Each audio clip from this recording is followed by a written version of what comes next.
Hello everyone. I'm going to take you through a quick tutorial on how to use this jig to produce our ornaments. I also made a couple of ornament jigs that you could use as well if you like. Basically the concept of these is that you take your backer,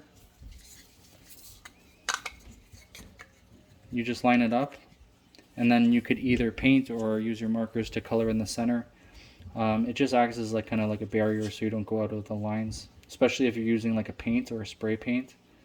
So I would just basically put that on, spray paint the top layer, let it dry, and then either color or use this one to do the icons. So you could paint in the icon area as well. I know we already include one that has a score, which should be sufficient, but I thought I'd add these as well. And then for this here, what you'd want to do is you'd want to just pop in your backer, and then you'd want to take your top layer,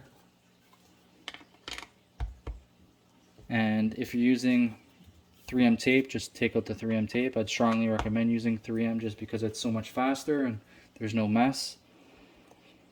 So basically, yeah, you just push it in and it would just automatically attach to the back, and then when you take it up, it'd be perfectly lined up.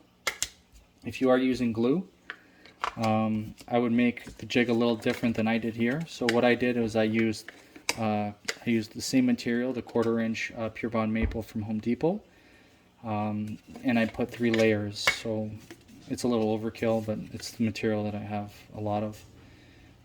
But if you are going to glue, I'd probably make it like 1/8 of an inch less than the thickness of your ornament. So if you're using 2 1/4 inch pieces of wood, I would probably do 1/4 inch and then 1/8, just so the top layer is sticking out a bit more. And if it is sticking out a bit more, when you press it in with the glue, it's still going to be tight in there, but you're going to be able to put something heavy on top of this whole thing.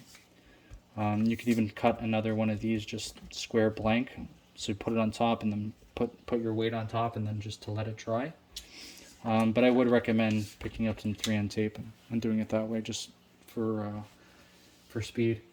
And that's pretty much it. So you'll be able to find the file in the group in the file section. It's yours to use as you need it. Thanks everyone.